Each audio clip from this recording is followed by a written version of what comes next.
Welcome to the Talk and Chatter experience, powered by Gasoline Alley, Harley-Davidson. My guest today is current Supercars driver for the Cool Drive Auto Parts team, Tim Slade. If you like the show, make sure you hit subscribe on our YouTube channel. Welcome, Tim Slade. Thanks, mate. Cheers for coming in and making some time out of your busy schedule.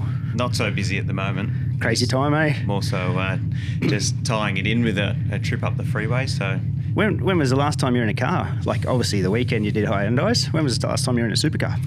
Townsville. So what was that, like mid-July? Had the double header up there. So yeah, big break. And I mean, there's nothing that's been sort of formally announced. It's just bits and pieces that you hear about getting going again. But I think the rough plan is to basically do a couple of races up here, like back to back. I think either end of October, start of November, and then a week or two off, a couple in Sydney, and then finish off at Bathurst. So really need to get five more rounds in to make a championship up. Mate, your first event as a family man as such, how was that in Townsville? Guess you took your young son up. Yeah, it's no different. Like for me, go to the racetrack and it's work. So it's nice, obviously when you're away from home for a week or two that you can have the family with you. So they grow so fast. So it's cool not to. Well, I guess the reduce the amount of times you miss out on them growing basically. For sure, with time away. Mate, who is Tim Slade? I don't know. So, like, obviously a supercar driver currently. Fitness is part of your DNA. You obviously train awfully hard to do the sport you're in, and obviously just enjoy it. But what else does Tim Slade do? I don't know. I'm not good at this off the cuff kind of stuff. But I mean, obviously, there hasn't been much going on, especially in the last since sort of all the COVID stuff happened.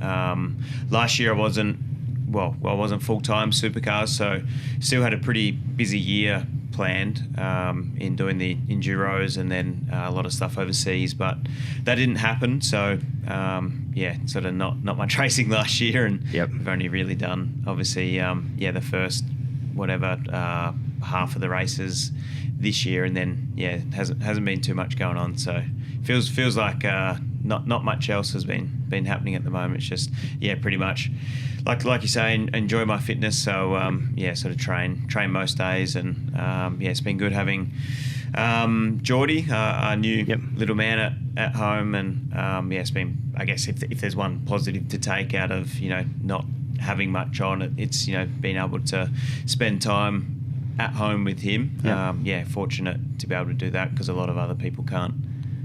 Yeah, it's such a strange time amongst so many different things, eh?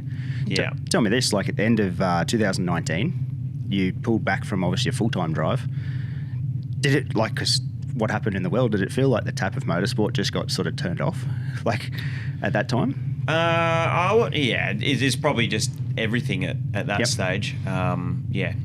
I guess that was kind of obviously the start of it all. Sort of beginning of last year. And actually I went over to Thailand. I did a GT race over there. That was actually the same weekend as the Adelaide 500. Mm-hmm. And, you heard sort of a little bit about this new virus or whatever. But I guess, like most things, you sort of think that it's not really going to affect much. And obviously no one really knew how serious it was going to be then, and didn't sort of think too much of it, traveling or whatever else. And then came home, and pretty much from there it all turned to shit. So it really did, eh?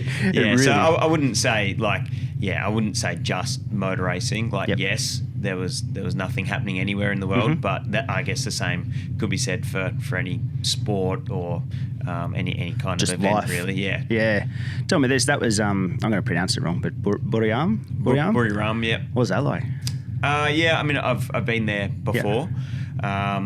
It's, what is it? Well, you fly to Bangkok and either fly there. It's about an hour flight or 40 minutes or something, or drive there. I think it's five odd hours. So it's a good facility. I think the people who own Chang beverages, they built the circuit. So it's kind of just like a big town, and feels like in the middle of nowhere, and there's a big soccer stadium out the front, and then a big track. They obviously race MotoGP and World Superbikes there. I don't know if they still do, but I enjoy the circuit. I actually really enjoy racing in Asia, especially Thailand.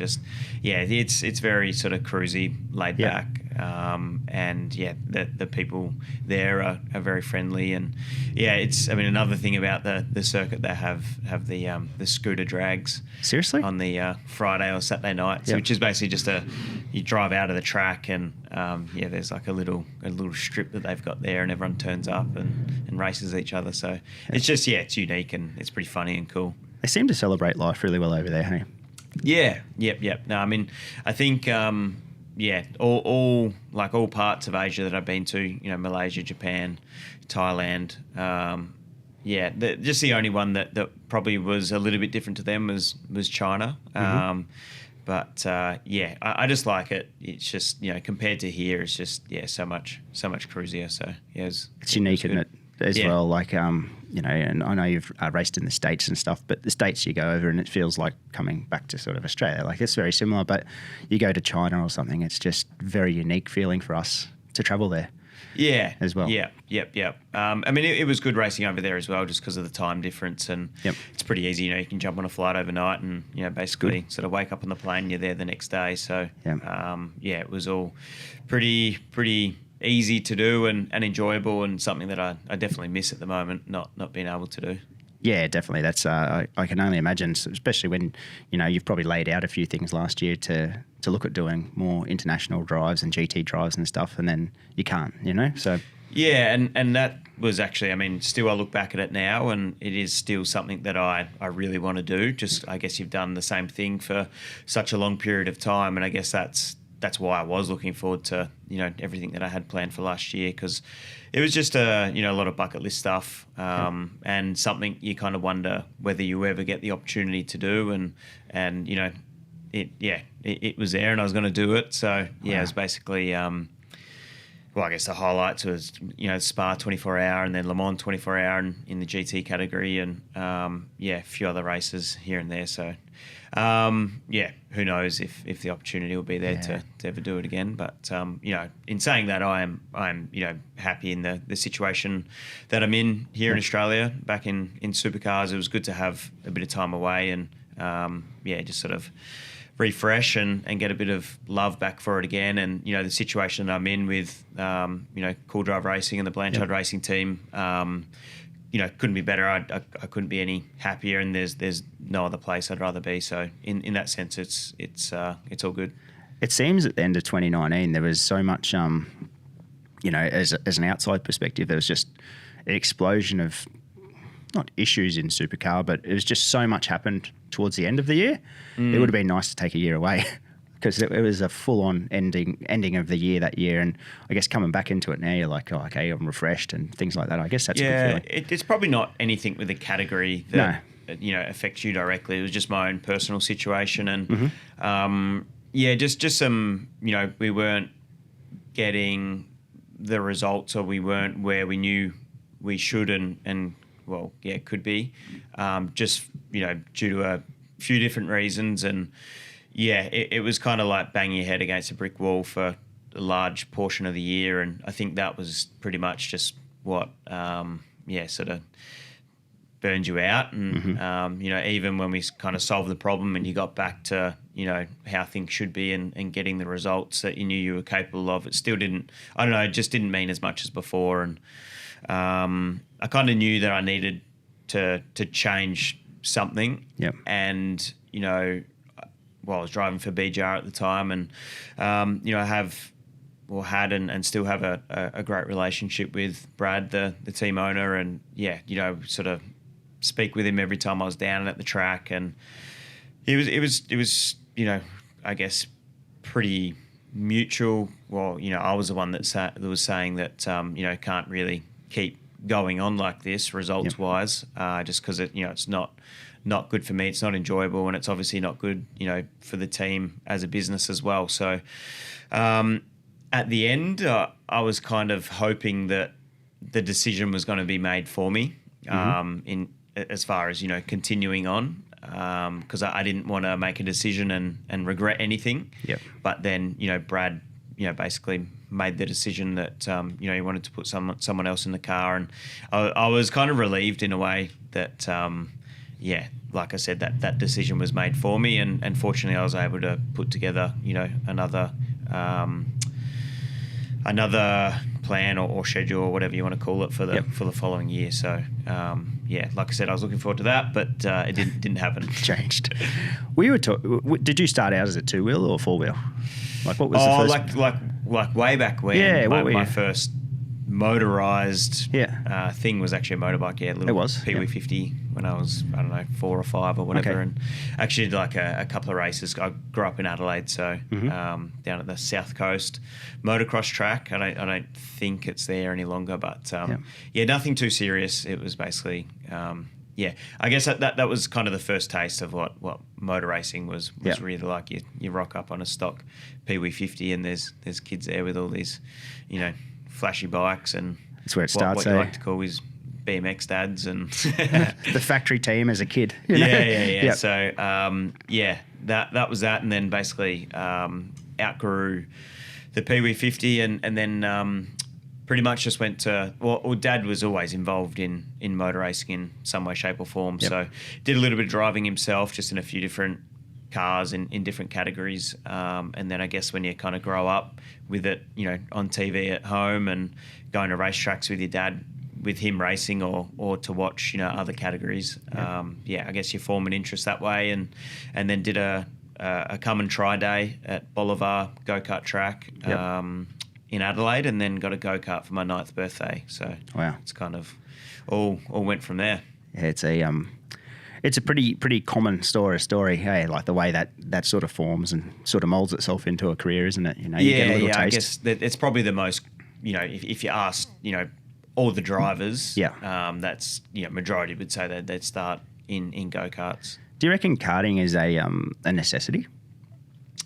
I wouldn't say it's a necessity, but Yep. it's definitely, if you want to forge a successful career in motor racing, I think it's, if it was me recommending someone where to start and how to Yep. get to the top, for sure, you'd have it in there at the start. It just, teaches you all the basics and stuff, that we all pretty much use today. Yep. The basics, racecraft and whatever else, how to go fast. So Does in the era now, and I think we're around the same age, the sims weren't what they were when you started karting. Now sims are so about, everyone's using sims and that to train in. Do you think that sort of takes a bit of the place of that for people? Like, seems like some people are coming into the sport via simulation racing. I'm not too aware of that. I don't use sims, I guess, because I missed, like you say, kind of missed that era. Whereas I still do a bit of work at the, I guess, national, or in the national karting scene, just with my mate Troy and his team. So it's nice still to kind of be involved in karting, because I do love it. I think all of us still do love karting, just because it's it's so pure. But all seems that all the kids today have sims at home. So I think it's good if you kind of grow up with it. I think it's definitely a good addition to whatever you're doing. But for me, I kind of missed that part of it. And it is still very different to the real thing, and for me, you just struggle for the feel, and it's just more frustrating than anything else, because you can't get going very good. So probably the good thing, I think, is it might help you learn a track. If you went to travel to Laguna, for instance, 100%, and that's the basic. Before I did any racing overseas, or whenever there is a new track on our calendar here, that is they're definitely very beneficial. Like that's what I find very beneficial in that sense, and they are very realistic as far as tracks go and braking markers and gears and everything else. But for the final bit of it, making yourself a more complete driver, I kind of everyone has their different opinions, but I think you have to be at a very good level to be able to be better at it, or make your be better at your trade. Yep. Whereas for me, it's like you're just starting out like an absolute amateur and you're seconds off the pace, and the best you can be is a second or two off the pace kind of thing. Yep. So Yeah, you sort of miss that feel, that traditional feel that you get through a motorised vehicle. Yeah, well, I think. guess it's all Digital. audio and visual pretty much. Whereas driving a car is a real car is obviously still audio and visual, but you have the the forces Yep. and feelings through everything else as well. It's interesting. Yeah, I like to talk to people that are actually actively involved in it to see what their perspective is and everything like that. Because it's getting so popular. I look at it, I'm like, wow, this is one of the fastest growing. I guess it's still a sport. But I guess back to your original question. I mean, I know there's been the competitions, Yep. Or programs where there's this series or whatever, and the winner gets a drive in a real car. But that aside, it's still very traditional progression Karts, to Formula. professional motor racing is Yep. karts. And it's hard here in Australia, I think, with Formula Ford, just in this, well, I guess Formula Ford, there is no real Formula Ford worldwide now, and it was such a an awesome stepping stone out of go-karts Yep. here in Australia, whereas that's kind of not there now. And I really feel as though there is no real clear path or progression for guys out of karts, or guys or girls out of karts here in Australia. Yep. I think, in Europe, it's, there is a clearer path to getting to Formula One if that's what you want to do and you have the Yep. money to do it. But here's not sort of, so I think it's definitely missing that step out of karts at the moment. Because if you jump yourself straight into like a Formula 3 car, which I know you've obviously done, that's a huge step, isn't it? I mean, they're like Formula 3 is kind of non-existent in Yep. Australia, but I guess, having worked with, I guess, a few young kids in the last sort of month, Yep. and having this exact same conversation, there's, I guess, Toyota 86 or like a few kids are jumping in XLs just because I guess it's a really good sort of entry level Yep. racing category, and it's the opportunity to learn some car tracks and Yep.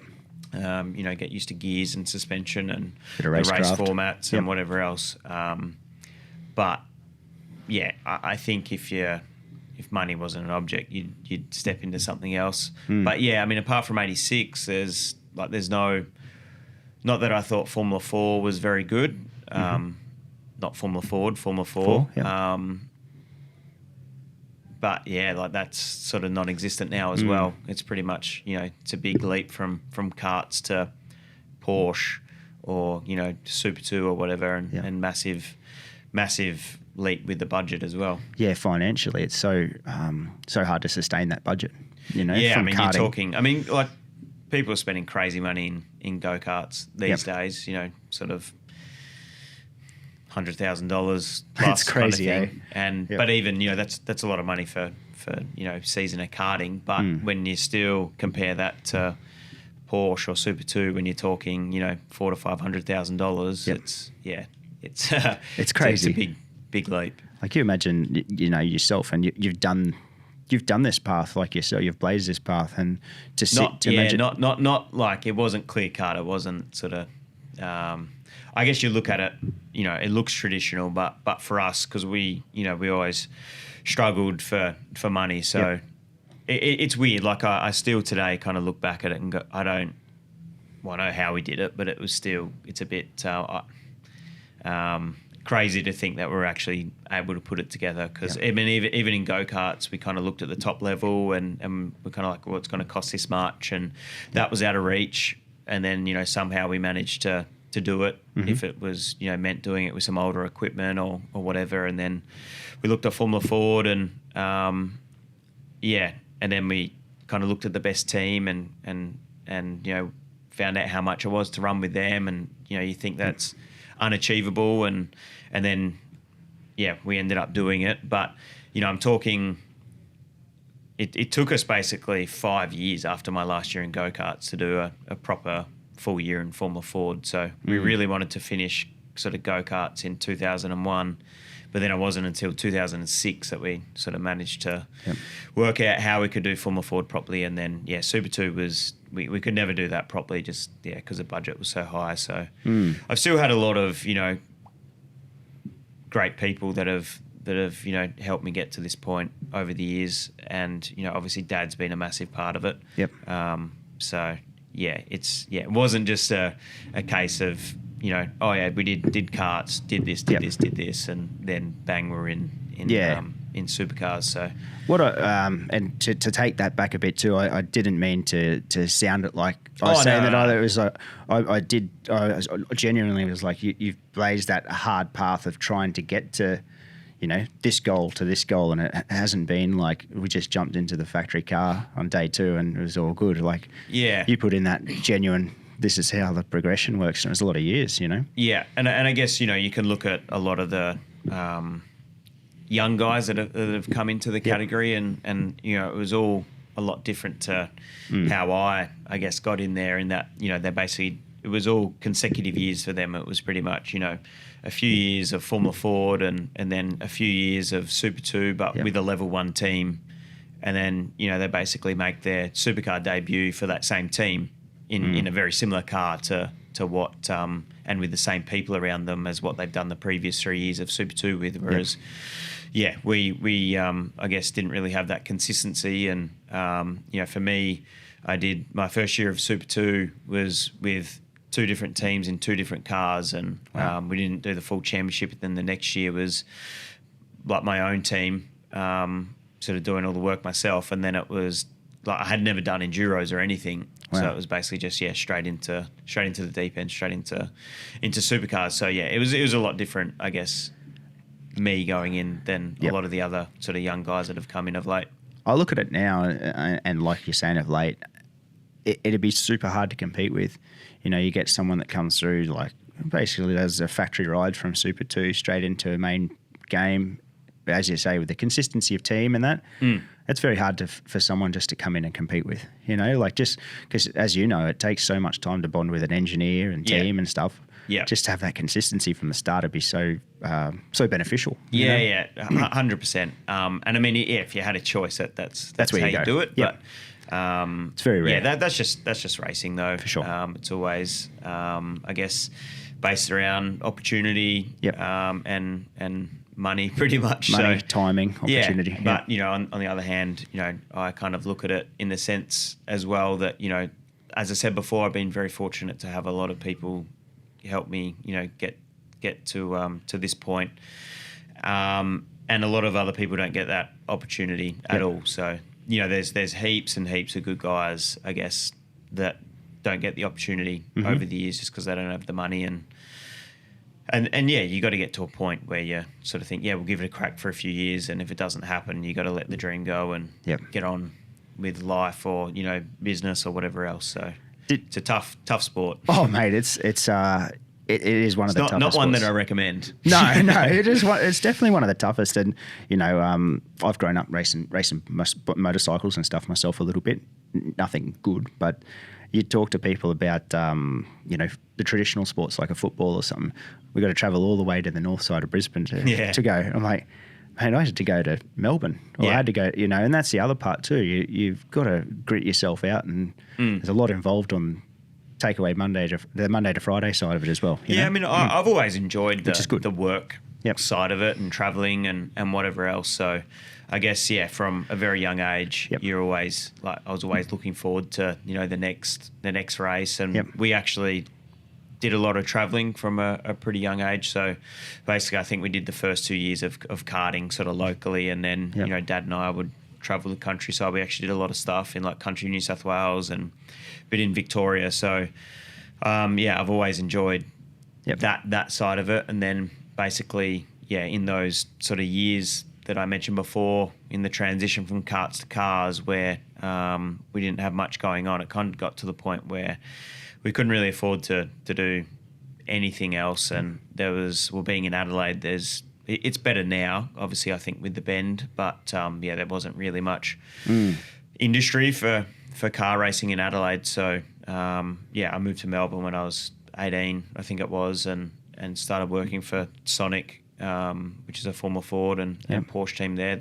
And yeah, I guess it was kind of like, well, if we, I guess, can't afford to go and just pay to do it with someone, then I got to try and make it work for myself. So yeah, I had someone say to me the other day, like, you got to sacrifice a lot. But to me, it's all I ever wanted to do. So it wasn't a sacrifice. It was, I loved it. Like, you know, going to the workshop every day and working and, you know, going away in the truck to, you know, traveling from Melbourne to Queensland to a race to work on the Formula Fords or Porsches or whatever. I love doing it. So to me, it you know, wasn't really a sacrifice. That makes sense. Yeah, it really does. Like, and you do hear that, you know, the sacrifice part. But if it's what you really want to do, it's just how it is. You know. Yeah. Are you a mechanic?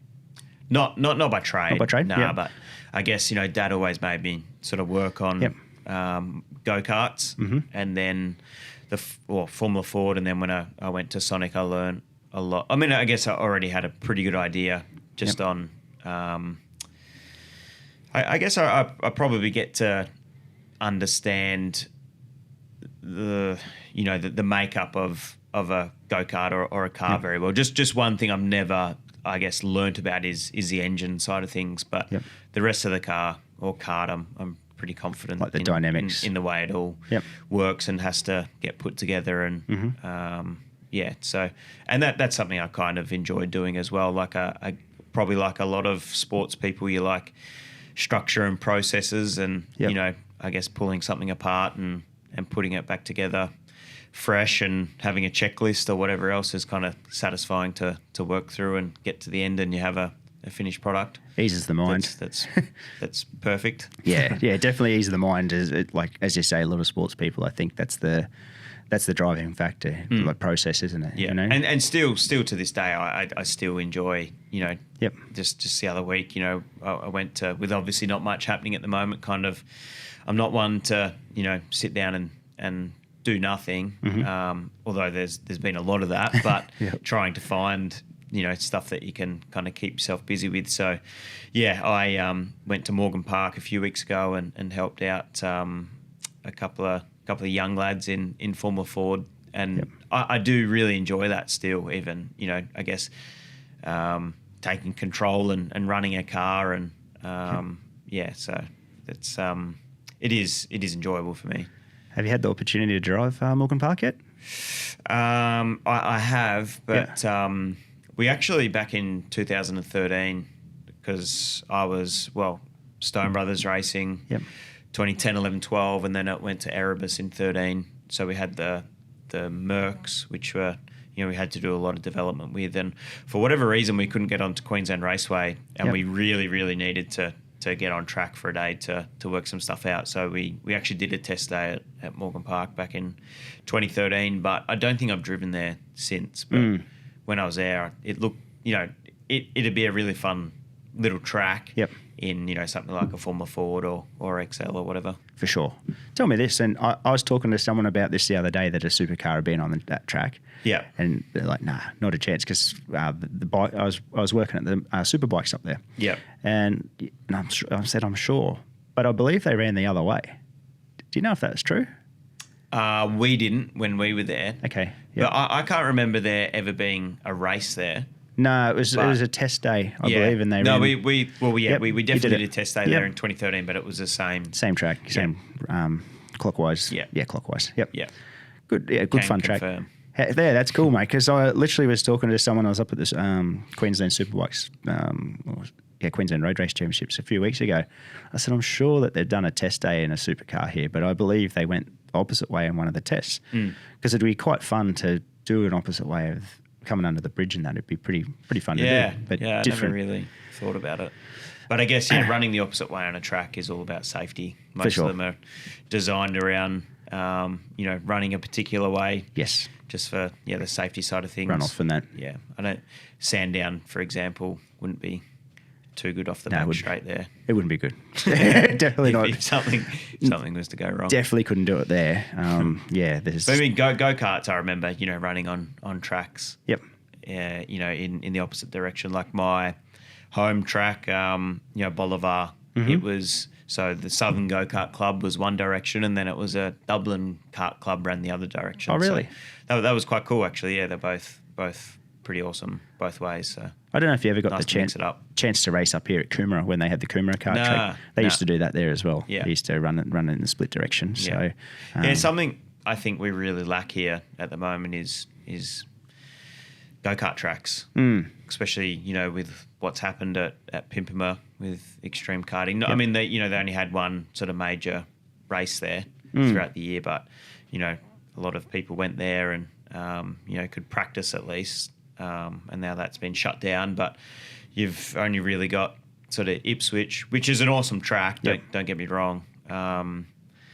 But, you know, when you're old like me and you don't do much, you go there and you definitely know about it after a day on that track. It's it's pretty brutal. Yeah, you come out of that and look like you've done 10 rounds with Mike Tyson. Really? Yeah. Yeah. But you know you live on the Gold Coast. It's an hour and a half away, and I guess anything else is, you know, you got Morgan Park and I think Toowoomba and Lismore, where you can't go to New South Wales at the moment. But it'd be awesome if we could have something, you know, somewhere between Gold Coast and Brizzy. For sure. And that extreme karting, what was it called? The 540, I think the event was that they had there.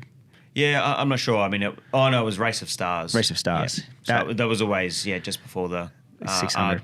Gold Coast 600 race. So, and that was an awesome event. Around at the, actually, I don't know if it was a round or a standalone event, but of the Australian Karting Championship, and top facility too. A lot of Euros, or a lot of the top Europeans out to do it. So it was cool and good for karting. Yeah, it was such a good facility all around. You know, like it obviously had they did rider training out the front and stuff on the dirt and that as well. And they it's sad to see an investment in a place like that just get pulled down the drain at this point. Anyway, I don't know what's going to happen there. Yeah, but, hopefully they're trying. They can get it back up and going. But we'll see. Yeah, that Gold Coast one was a great track too. The Coomera one that they had there, but it's now a housing estate and a school, I believe. But at that point, the kart club was really, really strong, and they transferred everyone into Ipswich. Kart club, and there's so many members at the time, and one place. It was just, you couldn't get a spot there for a lot of years, but it's changed now. So, you mentioned it, the Mercedes. How was the Mercedes to drive? Well, I guess essentially it was still a Stone Brothers racing car, under the skin to an extent. So I guess the differences were the aero package would have been slightly different to what the Falcon was going to be. And then, the engine was probably the major hamstring. Yeah, right. At the start, it was just it was. Yeah, I mean, there was nothing really good about it at the start. It was underpowered. You know, the drivability wasn't very good. It ran hot. It used fuel. So it took a long time to, I guess, sort that out. And then in the second half of the year, I think we were sort of like relatively competitive. I think there was potentially some tracks we still lacked a little bit on, but it was a like big change and a massive effort from the team. Like I think basically from the last round to the first test day the following year, I think a lot of the guys only had maybe a day or two off. It was just it was a huge amount of work. Crammed into a short period of time. So like big credit to those guys, but it was frustrating. Because I guess at that stage of my career, if I had a choice, I definitely wouldn't sign up to developing a car, but we probably didn't expect that. We expected a bit of the opposite, really. We kind of thought that, the way the deal was, that we had obviously the existing smarts and DNA of SBR, and then you're just adding, I guess, more smarts from HWA in Germany, who did a lot of the stuff. But like I said, the engine was the bit that hurt us the most. And basically 2012 was my best year in the category. So we finished 5th in the championship. I guess, and at that time, basically, Triple Eight and FPR won, I think, all the races that year. So they were, I think, first to fourth, and we were best of the rest. Yeah. Outside of them, and the last round at Homebush that year, we had a pole and finished second and fourth, and then you go to the first round the following year and you qualify like on the second last row of the grid at Clipsal, and that struggle was for basically the first half of the year. So I really feel as though that the sport is all about, especially with it being so close and competitive and tough, like you just really need that consistency and continuity sort of year on year. And it was just a shame that, didn't have the opportunity to keep building with what we had in 2012. How does, like, obviously the Christmas period for teams too is that's their only real major downtime until now, but that's the only real major especially downtime. back then too. That was I think we had wasn't it? like 6 test days, Wow. 3 ride days and 15 or 16 rounds. So Mate, it's a hectic schedule. as opposed to now, I guess I've really tried to cut down the workload for the teams, because I think now we only have 12 rounds, 3 test days. You still do your ride days throughout the year, but a lot of the races are only 2-day weekends as well. So it's not, instead of 4 days, well, it's less time away from home anyway. So and curfews at the track as well. So really? Yeah. So basically morning and night. So the workload is massively less to what it used to be, and I think it just burnt out a lot of guys. Yeah. But like you say, for them to have a normal year working their ass off, and then not to have a break over Chrissy and straight into it the next year would be super tough. And I guess the same last year as well, with all the Victorian guys being away from home for so long. Like I couldn't imagine. Well, I guess having a little one at home now, what it would be like for them to be away for 3 months. It'd be crazy, wouldn't it? Yeah. I mean, I miss my little one just being away for 4 or 5 days. Last weekend. So.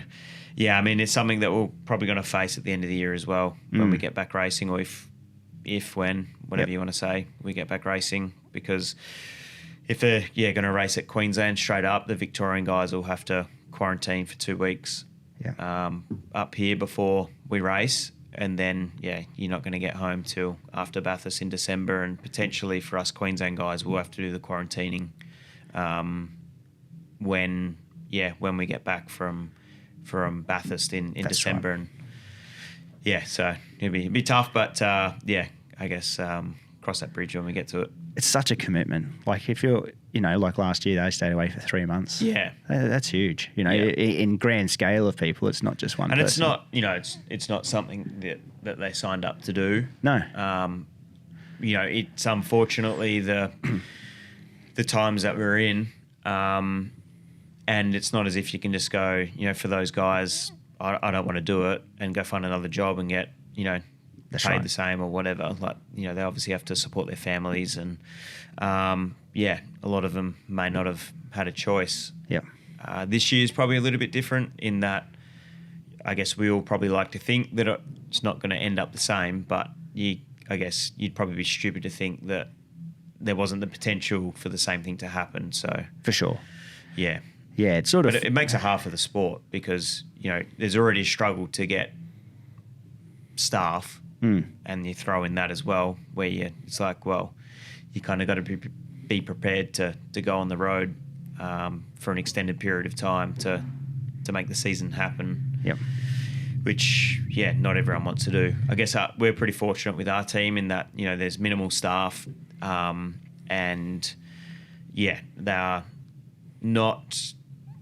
we've got a couple of young guys that, don't have partners or families or anything else like that. So, it'd be hard though for some of the bigger teams with a big staff list. All the resources that come with it, and everyone in these fields, no matter if you're changing the wheel right through to the full blown mechanic of the car, they're all trained in that position. So you need to bring them. You want them with you.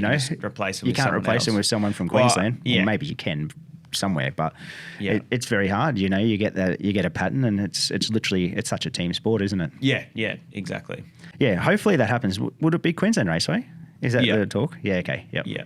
Yeah. So I don't know. Hopefully they do something to spice up the second weekend there, because it's not the most exciting place. Well, you did a few laps there 4 weeks ago now, or 5 weeks ago now, and yeah, it hasn't really changed too much in those years, has it? No. Would you? I mean, it's I think like any track, if your car's good there, you tend to. Well, I think you enjoy any circuit when your car's good. Things are good. Yep. It's the worst place in the world if your car's not quite right. Yeah, I could imagine. There's not too much you can do as a driver to make it any better. Would you know how they run the Clubman track? How they cut the halfway down the back straight? Yeah. Would that make it better? Yeah, I don't think so. I think just with our cars being so big, and just the way they are, like you want passing, and I think that probably takes out passing opportunities. But yeah, I mean, who knows? Yeah. Yeah, it's one of those things. I look at it for like the club racing that they do there, and I'm like, that's kind of exciting because it brings a bit of undulation, brings like left. But I don't think it'd be very good in our cars. Just from I've driven some other cars there on those tracks, and well, that one in particular, I don't know which one's Clubman, which one's Sprint, but when you sort of end up going backwards down towards turn 3 and then cut through that way. Yep. Yeah, our cars are always, are already very front limited, and you just ask so much of the front through that last little section, it'd be. Wouldn't be that good. Yeah. Fair call. How have the cars evolved over the amount of seasons you've done? What is it? What are you up to? 12, 14? Yeah, I think it's my 12th year. 12 years. How have they evolved? Have they gotten better, or have they gotten? Yeah, I mean, you probably don't notice so much. Yep. It's definitely not chalk and cheese. I think like the new car of the future, well, they're not new, but the car of the future spec car is probably, they're not as unique to drive as I guess what they used to be. Yep. So I think it's easier for someone to jump in and be, or get up to speed quicker. But yeah, I mean, it's obviously from the old car to car of the future. It's, I guess the big difference is just, transaxle and independent rear. And now I'm not sure how we've kind of got to this point, because I always thought the aero was meant to be the same. Yes. With every new model that was meant to come out. But yeah, particularly the latest cars have, more aero than the last model, and then even more than the last model from that. So that's probably, the big difference. Which is weird considering like how it was sold, that it was going to be the consistent package of aero across the years, I guess. Yeah, well, I mean, it's not as if, I don't think, say when it was Ford and Holden, I don't think they've ever, I'm sure there has been some years, but normally, Ford will introduce a new model, then Holden, and then Ford Holden. And, the new model was always meant to match, the previous one or the other. Correct, yep. The other car, but then somehow we've just ended up with something quite a bit different. Definitely. You drove a Holden for a lot of years with BJR. Yep. Last year you got to jump in the Mustang, obviously partnering Scott McLaughlin at Bathurst. How was that? Like you'd obviously seen the Mustang on the grid for the year before and how their success had been. How was it jumping in that car? Was it much different, or was it? There were some changes, like technical changes in the off season. So basically they reduced some aero with both cars, and there were some engine changes as well. So I mean, people kind of, ask that question about Ford and Holden or Mustang or whatever else. And I think it's more so like because the times are so close, I guess you watch the racing or you look at the results, and, it looks like the differences are a lot bigger than what they actually are.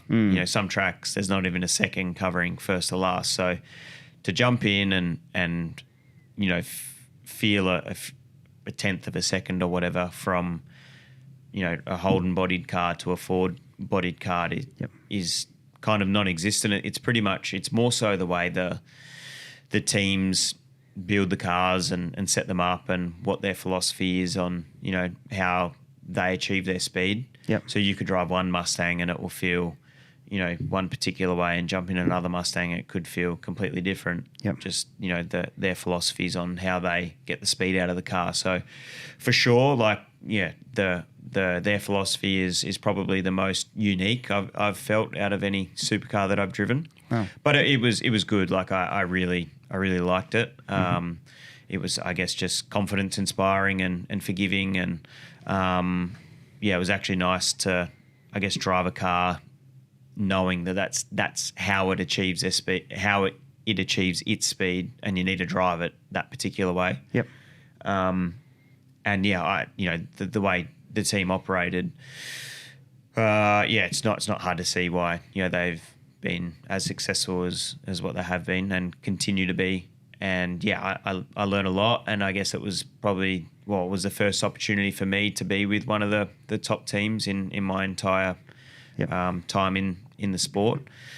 And there's always things, when you're not with them, you're kind of like, I wonder what they do, with this or that or whatever else. So it was really cool to see, how they went about their business and how they, did certain things differently to other teams. Yep. But I think for sure the way they operate is definitely helped by having a car that is more in the window than not, sort of week in, week out.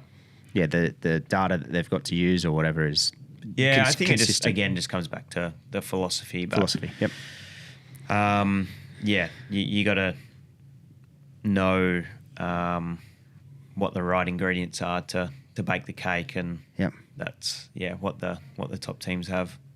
Makes sense, and that's where success is obviously born, isn't it? Yeah. Whereas I guess you look at kind of the rest of the field, and it's kind of a little bit more hit and miss. Yep. Because one week they get the recipe right, and the next week they don't, because they're probably still not guessing. But that's the difference anyway between the top and not quite the top. Mate, and you said it exactly right too. Like a second is in that speed. It is like literally nothing, isn't it? You're talking fingernail length. 24 cars. I think some tracks, like smaller tracks, it's not even a second. It can be 3/4 of a second. So it is. It's super tight, and it's really hard. In that, I guess, midfield battle, because sometimes if you're on the right side of a 1/10 of a second in qualifying, you can be 7th. Yep.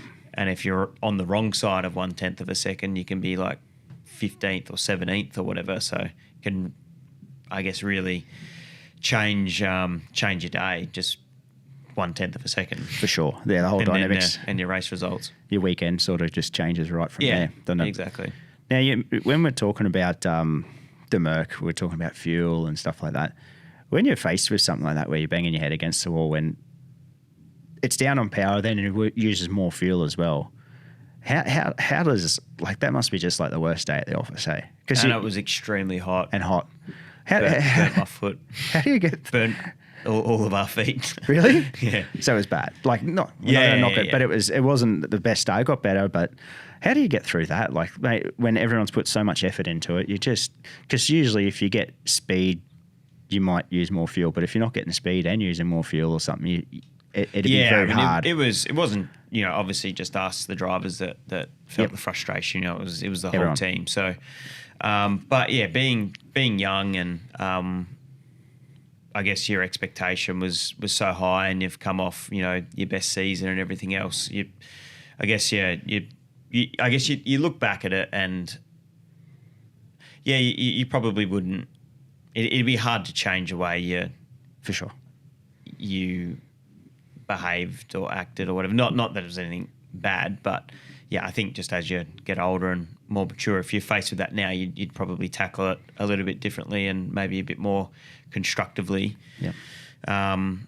But you just battle on. You're locked in for the year with it. So you just got to try and make the most of it and work in with everyone to solve the problems. For sure. Yeah, it's just be a very, very interesting time when everyone's put so much into something, and it's going to get better, but just time and whatnot. At that time, the sport was spread a little bit more too, wasn't it? Like in results and times and stuff, compared to now. Because it was the first year of Car of the Future, so the results were mixed up quite a lot for the first, at least, sort of 2 or 3 years of Car of the Future. Yep. I mean, the good teams are still good, but you know they weren't dominating. Wasn't leaps and bounds, was it? No, Yep. no, it wasn't like that last year of the old car in 2012, where basically the two top teams, I think, won every race for at least that year, if not sort of half of the previous year as well. Mate, that was. I mean, we've had eras in the sport, and you're obviously a fan of it as well. But when you watch back through all the years, there's certain eras of that where it's just been they've got the car so in that window, haven't they? For a couple of teams, and you're like, yeah. Well, I guess it it was hard. sort of HRT. Yeah. Yep. And the dealer team for a long time there. Yep. And then Triple Eight came along and Done I a guess great job. basically stole that mantle and FPR, Tickford were kind of right up there with Triple Eight for a long time. Like I said, sort of through that 2011, 12 kind of time. And then obviously with DJR Penske. Yeah. I guess that was obviously those guys and Triple Eight that what was that sort of 2017, 18, 19, 20. Yep. Yeah. Just pretty dominant, between it. So I guess the one main team that's been there the longest, you'd have to say is Triple Eight. Yeah, they've done a incredible job, hey. Yeah. Like really to be able to dial something in for a consistent amount of years like that. Yeah. It's well done. Definitely well done. When you first went to Bathurst? What was your first take of the place? Were you thrown away by it a bit, or what? Yeah, I first went there like as a spectator with my mate. Wow. I can't remember if we drove over or caught a bus, but it was 2000 or 2001, and it just pissed rain all really? weekend. Yep. I think that was the year that Tander and Bargs won in a GRM car. Yeah. But then I drove there in a little mini. What was that? Must have been the 12-hour, I think. And it's probably the same for everyone. Just the TV doesn't do it justice. It's it's faster, it's narrower, it's more blind corners, more undulation than what you see on TV. And then my first few laps in a supercar were pretty crazy because you give the place respect and you sort of slowly come up to speed. Like, all right, I'll have a bit of a crack now, and then you cross the line and you see your time and you're still seconds away, and you're like, how the hell am I going to get this down another 3 or 4 seconds or whatever? But you just sort of slowly chip away at it, and it just becomes another track pretty much. Yeah, okay. Yep. It gradually just comes to you, I guess, eh? Yeah. But in saying it's just another track, you still, you need to definitely give it, I guess probably like a lot of street circuits, a bit more respect than, a permanent track where you can afford to make a mistake and, you go onto the grass and you come back on Bathurst or some other street circuits, you make a mistake and you're in the fence and you got a wrecked car and your day or weekend's done. So for sure. Yeah. It's a high risk place, pretty much everywhere. Yeah. Now, you obviously raced there earlier in the year. Was that last weekend of February, first weekend of March, around then? Yeah. Now they're talking about a December race there. How's it going to be in the heat? Like it'll. I mean, race there. Yep. 12 hours actually been really hot. Okay. The last couple of times. That's February weekend, isn't it? Yeah. So, that was. I think the last. What was it? Year before last, it was like 40 degrees all week. So, I mean, just like any other place when it's hot. Yep. You just be tougher in the car, and the track will be slower because it's so hot. Yep. I don't know if you'd say it's any tougher on the cars because they already run so hot anyway. But it's not going to have a major effect on the race. I wouldn't have thought. Okay. Yeah, it's just one of those things. I was interesting because this is obviously the latest in the year. Yeah. For a 1,000K race anyway. It'd be it'd be interesting to sort of see how it does run. Yeah. I guess you won't see the Hollywood times potentially that for sure. you see when it's colder. Well, that's the thing. It's sort of the last few years has gotten sort of like unrealistic. Like the times that have been shared on the Sunday race, it's crazy. Like you're saying, Hollywood times, isn't it? Yeah, I guess more so talking about sort of qualifying. Oh, that Yep. Yeah, but Race pace is pretty damn fast, so now, hey? yeah, it is. But I guess that sort of the big chunk of that was when they resurfaced the track. So you look at it now and whatever times we do compared to back before it was resurfaced looks crazy different. But that's the track more so, the track and obviously a little bit of the cars, but it's more so the track for sure. I understand that, and yeah, obviously the when you see it year to year how much it changed. You can tell straight away, eh? So it's the same anywhere we go, and obviously, the longer the track is, the more the time difference is going to be because there's more time to be made up with more corners. Driving a GT car, obviously you've had a fair bit of time in those. How do you, obviously 488 Ferrari is one of the main ones you've spent a lot of time in. Yeah, how's that to drive? Yeah, it's cool. I really enjoy driving different stuff, and the Ferraris. Yeah, I mean, I guess that's the interesting thing about the GT category is that, a lot of the cars do feel very, very different because they are different. You go from like the big Mercedes, which is, front engine, really long nose, as opposed to the Ferraris a lot littler, sort of, mid-engine, I think they call it. But, so they do definitely have, I guess, different strengths and weaknesses. Some of the bigger cars have, more grunt, but are slow around the corners. But yeah, it's a cool car. Like in all my time in it, it was always, pretty reliable and so I guess very neutral car. So I was very sensitive to your inputs as a driver. So yeah, it was I really enjoyed the GT racing. Mate, that Laguna run, you must be pretty proud of that, hey? Yeah, it was cool. It's funny because I haven't quite got through it. It takes me a while to watch races these days with the little one at home. But just watching the IndyCar from Laguna on the weekend, brought back some memories. And yeah, that was a really cool weekend. And to do it with a mate was pretty cool as well, with Nick Foster. Yep. Yeah, like the car was like really, really fast in the race, and it just kind of reminded me watching the IndyCar race. Like the surface area is really quite abrasive, and it's high tire deck. So our car was really kind on its tires. The traction control in that car works really well, and we pretty much just dominated the race. Yep. So. Yeah, I mean, you never get too far ahead of yourself in a endurance race, but it was good fun, and it was, I guess, a pretty big race, being around at the Intercontinental Championship and all the top manufacturers there with their top drivers. So yeah, it was cool to win for sure, and at another iconic raceway too. Yeah. Cool It's place. a super fun track. It was cool. It was actually a lot different to what I expected, though. Like it seemed like the venue seemed very just run down and old. It's pretty bad, hey? Yeah. Yeah. You watch it on TV, it looks like it's sort of in the middle of a desert. Yeah.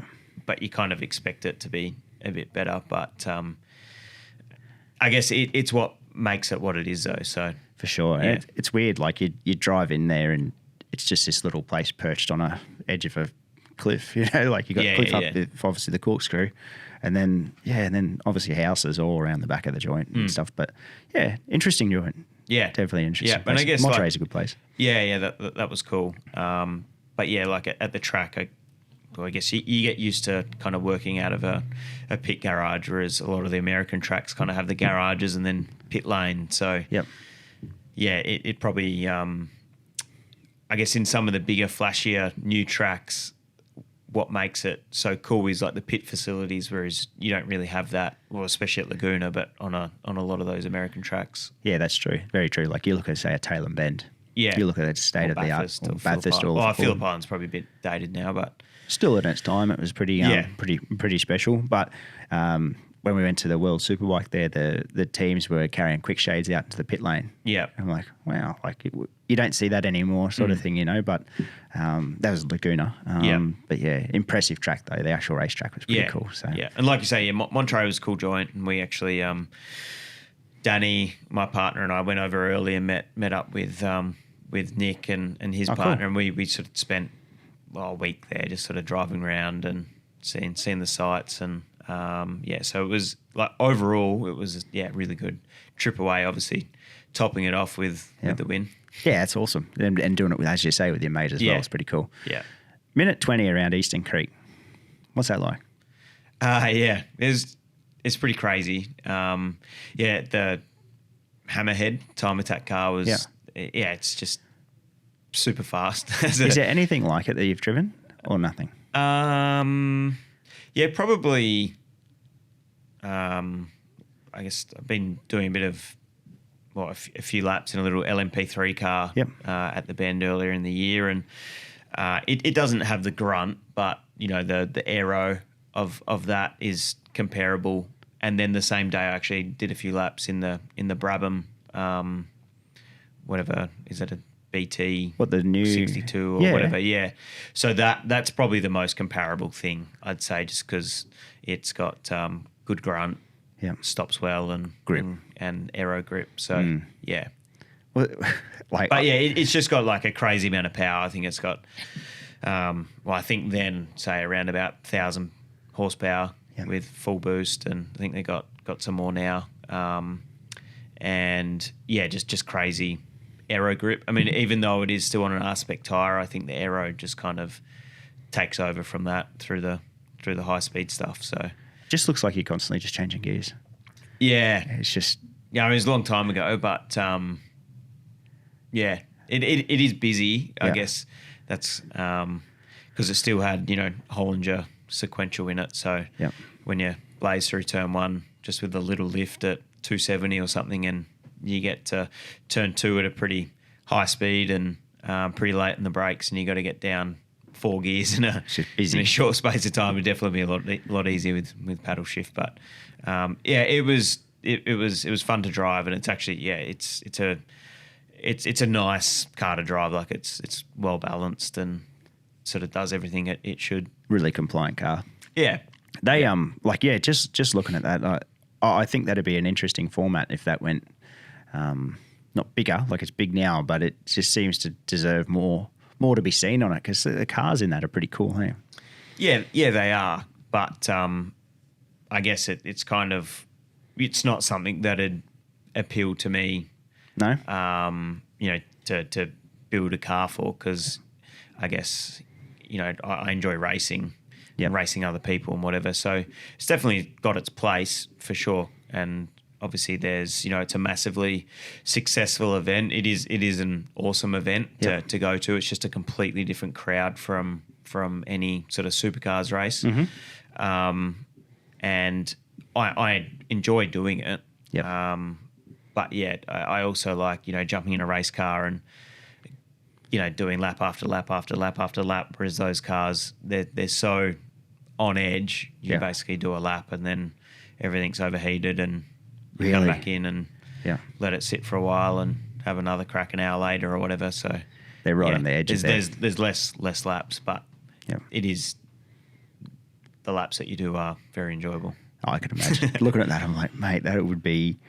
like I'm trying to think what they were doing for the GP bikes back there when they run them, and I think it was high 20s. Yeah, like 8 seconds faster than a 500 Grand Prix bike. It's pretty cool. Yeah, well, it's pretty much, I think, the same as a supercar. It's 7-8 seconds quicker than a supercar. Yeah, mate, that's a lot of time.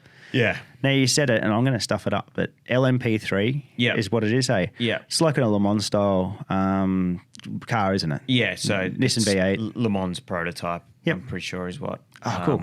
LMP stands for. So I guess it's like your entry-level prototype car. So yeah, like I've just been sort of doing a bit of work with someone with his car at the Bend earlier in the year, and was meant to do more, but obviously can't travel or couldn't travel, and so that was really cool, to jump in. Well, when I first drove it, you sort of get out of pit lane, and even on the first lap, you say, "Oh, I forget what a real race car feels like." Yep. Prototype sport. And yeah, I mean, doing laps in anything, I think is beneficial. It's definitely, doesn't do you any harm. So yeah, that was definitely good fun. It's a good, really good little car. Sort of light, good aero, good tyre.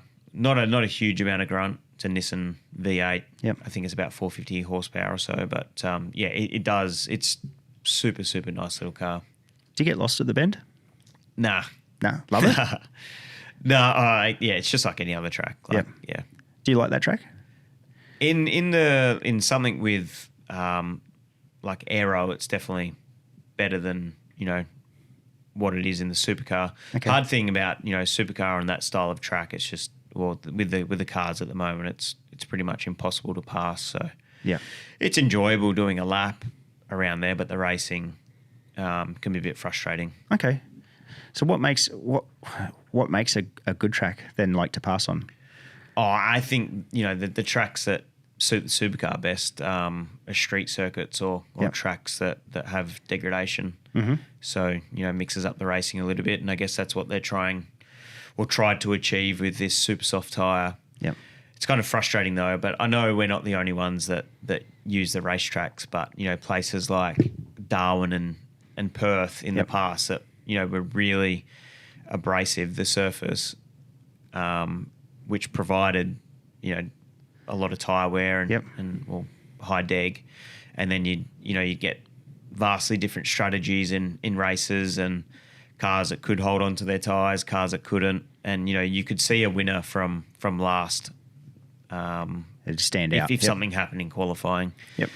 And then they resurface the tracks, and it makes our racing more boring, less passing. But like I said, I know that us as supercars aren't the only ones that go to those tracks. Yep. It's a kind of a shame.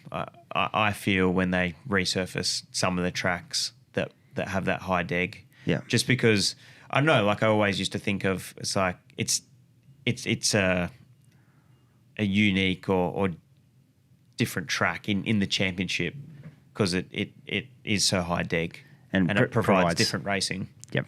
And and provides a standout. It doesn't have to be the person that dialed it onto pole for that, because that tends to happen. If you qualify good now, it's pretty hard to get past first or second place, Yeah. And I guess, that's what they're trying to achieve with the Gen 3 car is whatever they have to do to make it easier to pass and obviously therefore better racing. For sure. Now, there's talk of obviously the supercars are going out to maybe a different owner or something like that. You're a current driver. If you could have one wish for it, what would you wish for a change? Not to resurface a track, but what would it be? Would there be something there that you look at and go, gee, I'd love for the sport to go back to this, or we'd For me, I think it's just got to be. You just got to keep the fans happy, and make it, more affordable for the teams. I think. Yeah. From a driving point of view, it'd be nice. Like I said, when I jumped in, say, a car with more power, it was, puts a bit more of a smile on your face. So, yeah, I think if they had more power, it'd be pretty cool. But yeah, I mean, I'm not too fussed, just as long as it works for everyone and is successful. Yep. What that is, I don't know. But I think one thing that kind of annoys me is talking about manufacturers and relevance to road cars. I just think that's well and truly gone. Yeah. And you just got to make it entertaining for the fans. So yeah, I mean, you look at DTM now. It was a category that was purely based around manufacturers, and it's not DTM anymore because all the manufacturers pulled out. It's just GT racing. Yeah. And it's good. And they can come and go as they please. For sure. So you can't base it around them too much. And I think if you make it as good and as big as can be, then they'll want to be involved anyway because you'll have millions of people watching it and hundreds of thousands of people going to the tracks to watch it. Yep. Let's look at Toyota. They sponsor the AFL. Like, there's nothing to do with a road car at the AFL. It's a big successful eyeballs sport. Isn't it? So yeah. Well, they don't make a Commodore anymore, so that's gone. The Mustang that you currently drive is so far removed from being a Mustang, like on the street. That makes perfect sense to me, what you're saying. Yeah. You know? Yeah. And I mean, it's like, okay, they talk about paddle shift or whatever. And honestly, I don't really care what it is. Like I say, I just want it to work for everyone and for it to be successful. But it's like, if they do kind of drop the road car relevance thing every now and then, but it's like, where do you stop? Yep. Like, road cars have a lot of other things in them as well, which is technology, whether it's hybrid or ABS or traction control, stability control. You know what I mean? They're overloaded with stuff now. Yeah. Yep. To me, like, it doesn't matter, what's underneath the skin of the car, because the crowd can't tell from the grandstand, or the crowd can't, see it, or the people at home can't see it watching on TV. That's right. You watch a touring car race from the 90s and before it was supercars, and, to watch it on TV, it kind of still looks pretty similar. But, you look at the garage setups and everything are vastly different, and it costs a hell of a lot more now to have the flashy transporters and the flashy, pit setups and whatever else. I know kind of everything evolves, but I kind of really like the way it's gone to with the changes that they made with all the, I guess to suit all the COVID restrictions, like with restrictions on people. Yep. The only 2-day race meetings, curfews, even, things down to saving a lot of money with the catering setups. So there used to be, big, sort of what looked like corporate catering tents out the back of the pits that we all used to sort of eat at, whereas all the teams, pretty much do their own stuff now. Like, for example, Tim Blanchard's mum and his stepdad do all the catering, and, my mum came up with us to Townsville, and, she did dinner for the guys one of the nights and lunch the next day. And I just think, stuff like that, there can be a lot of money that can be saved, which doesn't ultimately affect the end or the finished product, if you know what I mean. The stuff that people actually, the eyeballs see. Yep. Yeah. Makes sense. And, I think those things too, like, just brings the teams together more. Instead of being out in the big catering box or something, if you're doing that like you guys are, obviously, it's going to obviously create a stronger bond as a team as well, which you need at the moment with travelling away from people and stuff too. Yeah. So how did this year's drive come about? I've known Tim for a long time. Like, I don't think we ever actually raced against each other in karts, but we kind of grew up at the same time. And then we were teammates at Formula Ford, and then again teammates at BGR. So I've known the Blanchards for a long time. And when I had nothing going on last year, actually was ringing around a few mates trying to find some work or something that I could do to get me occupied. And Tim, they were actually a little bit short-staffed at their Acacia Ridge branch. So I actually ended up working there for a few months, just doing a bit of warehouse and delivery stuff. So not that I really spoke to Tim a massive amount, because he actually wasn't based there, but I guess we're probably talking to each other more than what we normally would, and seeing each other more than what we normally would. And then, I kind of roughly knew what his plans were, but I didn't know how serious he was about it. And then I just kept him updated on where I was at and what I was thinking and who I was talking to and whatever else. And then, kind of just got to the point where it was like, well, we're thinking about you and one other person, are you keen? And kind of all just went from there pretty much. Awesome. Yeah. It's refreshing to see too, like, because it's sort of like the supercar of old, where you've got, you're running out of a industrial shed of, the business as such. It's not a full-blown workshop, and it's it seems really nice. It is a full-blown workshop, but it's cool that it's in the core Cool Drive business. That's right, which is what it's all about. Yep. What was literally like in the Cool Drive headquarters in Box Hill in Melbourne, it was literally, pallet racking and stock. So literally sort of cleared out that and made a workshop. Made a full-blown workshop. Yep. But I really, really enjoy, being a part of, a small team. There's just, I kind of like being a bit more hands-on as well. Not on the tools, but just sort of helping out with other things. that I can. Like, just for example, at the start of the year, you know, we've got to have travel bags and backpacks and shoes and whatever else. So I enjoy kind of being involved in that stuff and helping out where I can. But also, just with it being a small team, there's never any, politics or bullshit. It's just, kind of head down, bum up and get on with it. And especially because we have been short staffed, there's not time for that. Awesome. Like, literally, people are multitasking and working their asses off just to make it all happen. So it's pretty cool, yeah. And I mean, having actually worked in the Cool Drive business and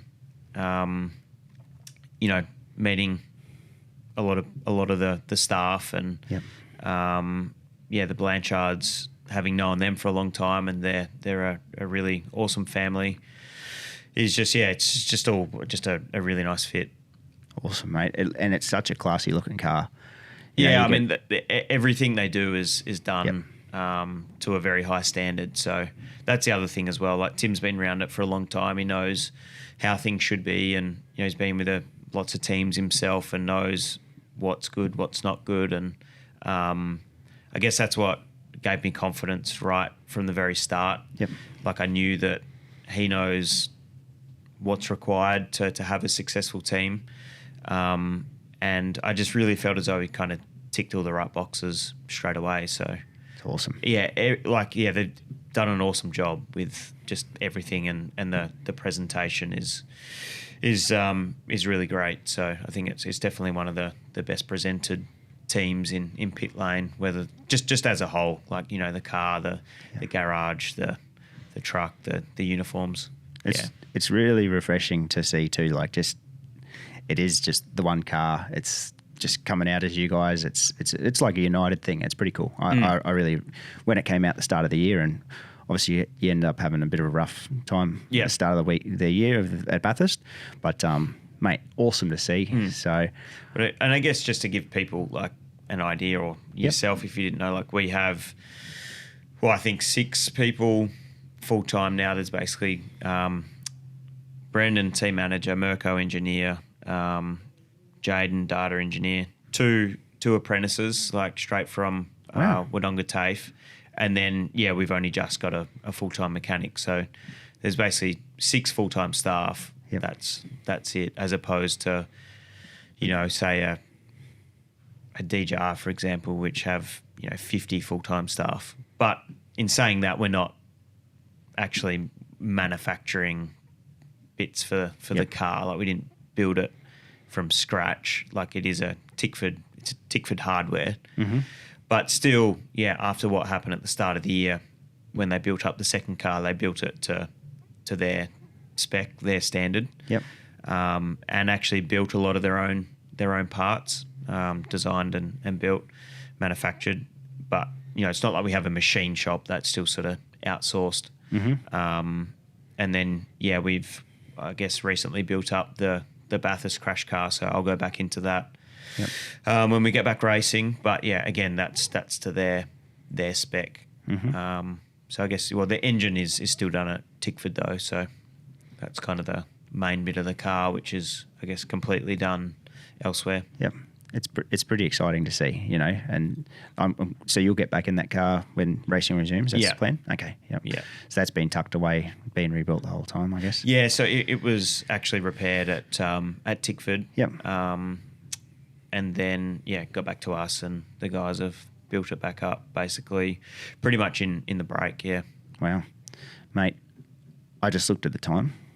I know you've got to get over to Cool Drive now as well, so I'll leave it there. I could talk to you for hours about different stuff, mate. So truly, thanks so much for coming in. I really appreciate it. No, all good. It's been good to chat. Awesome, mate. And hopefully we get race underway soon, and I'll definitely be out there to have a watch. Yep, that'll be nice. Can't wait. Cool, mate. That's all we have time for on today's show. If you get the chance, head over to YouTube and hit subscribe on our channel. The other places you can find us are on Apple Podcast, Spotify Podcast. Give us a rating and a review. Tell your friends, and be safe, everyone, and enjoy your week.